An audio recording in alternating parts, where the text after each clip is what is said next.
What's up everyone, Exit Strategy here. Today I'm going to show you the North Texas Auto Show 2022. I got my tickets right here. We're gonna go take a look at some of the highlights and some of the EVs they have here. So hopefully we'll find a lot of interesting things.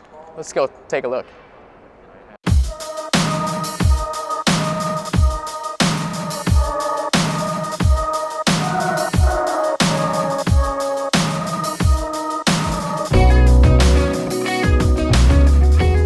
Found the first EV here since we got here a few minutes ago. It's the Chevy Silverado EV. So this one actually looks really nice. This is the first time I've seen it. And as far as specs, it goes up to 400 miles. That's 50 to 200 kilowatt hour battery you can configure when you purchase. This is just a concept for now, so things may change, but that's what I've been told. And it has 660 horsepower maximum with 780 pound-feet of torque. And this one should go from 0 to 60 in 4.5 seconds. That's 4.5 seconds, 0 to 60 for a truck. Impressive.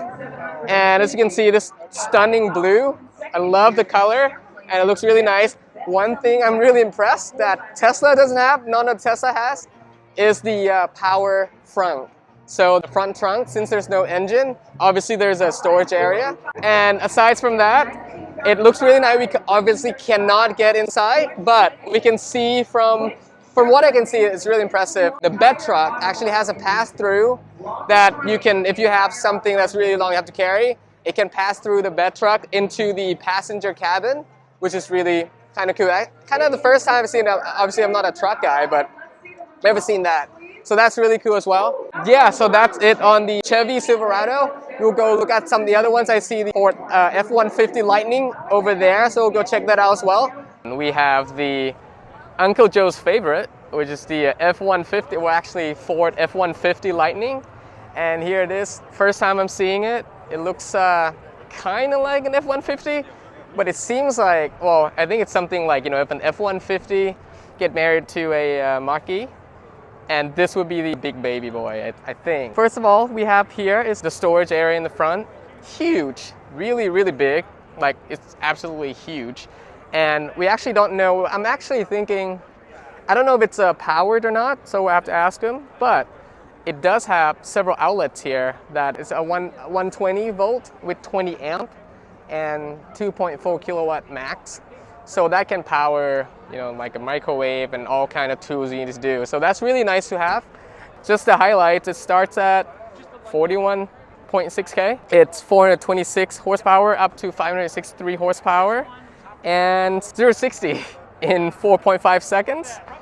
But yeah, so they said that they have paused the reservation for now so they can catch up with the production and you know, give the manufacture it and give it to the buyers that has placed an order. So this is the front. You can see there's a little camera up front, so that I think that's for the 360. Let's go take a look at the side and the interior. On the right side, you can see the fake charge port. Actually, there's no charge port on this side. It's just for symmetrical looks. And it's actually, there's a TCS Type 1 charge port on the driver's side. And if you take a look at the inside, that's why I said, you know, it's kind of like the baby of the F150 and the Mach-E. It's because you can see the screen in the middle. Looks kind of like the Mach-E, actually almost identical, I think. The software probably somewhat the same. Pretty roomy, it looks like. There's a huge opening of the sunroof that you can open as well, not just the glass roof. More traditional, but bigger. In the back here is the signature Lightning text on there in the back with the lights. All right, on to the next one. We are at the Park Place booth. So they have all kinds of vehicle, the Taycan EQS, I think. And at first I thought this was the XC40, but it is the C40, which is a little bit different in the back. The front looks kind of the same. For this one, this particular one is about 60K and 0 to 60 in 4.7 seconds. We'll take a look quickly inside. Well, actually, let's look at the back first. So the trunk is pretty roomy, but it's not as big as, let's say, a Model Y or even my Model S. You have some more storage here. A little bit shallow compared to the rest, but definitely can put like charging ports and tools and all the stuff there. Obviously, this is a powered trunk as well, and the little backup camera. You can see the back looks very different from the regular XC40, so this is the main difference between the two. As far as the interior goes, looks kind of similar to the XC40, as you can see here. We're not going to go into too much detail, but it's very nice. It has the, I think, Android or Google operating system here. Also supports CarPlay and also Android Auto. We'll try here in the back. Oops, right here. Pretty roomy, I say. The leg room is pretty good. Really nice glass roof, kind of like the Model Y. Actually, it feels more like the Mach-E, right? It's not the entire thing, or just feels a little bit smaller than the Model Y, but regardless, it's really nice. On to the next one. Here's the EQS. This is pearl white or whatever it's called. Apparently starts from $102,000. You can see the front. I mean, you guys already seen like the EQS, right? Tons of videos online, tons of the pictures online. But we'll take a look at the interior real quick in the back here.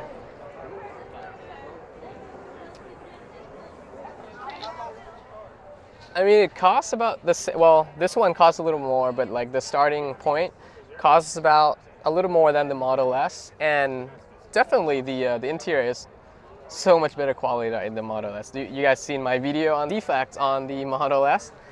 Well, not to say that this one doesn't have any, but it just feels a lot more refined and smooth. The seats are pretty comfy. Tons of leg rooms, like very, very big. There's a little pocket here in the back of the seat as well. No screen here, so you can't control, at least this particular one, you cannot control the climate control in the back, as far as I can see. All right, so here in the driver's seat, you can see there's a lot of things going on. 3 different screens. So they call this the hyper screen. And obviously you guys seen it, a lot of videos already online. But we'll see how smooth the system is. We'll see if it's laggy, or it's actually pretty smooth. I would say probably not as smooth as the Model S. It's a little laggy, just a little bit, but certainly not bad. But it's huge. And coming from the Model S, right, they have the big screen here, this feels like it's the next step. Although I like the UI on the Model S better. So it's pretty smooth. We'll see what we can do here as well, as far as the menu goes. Some apps. Comfort, we'll see what that is. Oh yeah, so we have the massage seat, so we'll try out the massaging seats. Oh, I can feel it, yeah. I can feel the seats. I wish my Model S had this. It would be really nice on the long drive. Other than that, tons of storage here in the middle. Pretty deep in there. You can really feel the massaging seat, by the way. It's not like, it's not like on the airplane where you press the massage seat and you kind of feel a little bit up and down. This one, you feel like someone is touching your back. The fit and finish is really great. Yeah, there's a passenger screen too, but I think you have to sit in the passenger seat to operate it. There's a touch sensitive controls here on the steering wheel, and hopefully that's better than the Model S, because I hate the touch sensitive on the Model S. But anyways, this is a very nice, very comfortable car. All right, we'll take a look at the passenger display here. Notice that it's weight sensitive, so if I'm not sitting on, actually let me get them out, yeah. So you can't do anything, right? If there's no passenger, you cannot activate it. But if you are sitting in the passenger seat, it activates it. So that means if you're the only driver, the only person in the car, you cannot play with the passenger display. So I think it's like the safety issue thing. But let's see what you can do with this passenger display. Navigation. Really, really slow. Like, come on. Can I have an M1 here? M1 Max, M1 Ultra, but yeah, you can control media. Yeah, the one thing I noticed is like it's very laggy, right? Let's try again. It's faster now that it's loaded and probably in memory. Yeah, there we go. Yeah, it's fast. Yeah, it's faster now. Can we get massaging seat here in the passenger seat? Yes. Hot relaxing shoulder. See how that, oh yeah, can definitely feel it. Very nice. I would love this on a long drive. Very aggressive ambient lighting in here. It's everywhere. Let's see, as built. This one is 124,000. So you kind of decide whether you want to spend 130K on this EQS, very comfy, or would you spend the money, the same amount of money, maybe a little more, a little bit less, depending on your configuration, on the Model S Plaid. About the same price. This one is much slower, but much more comfortable. But yeah, here's the EQS.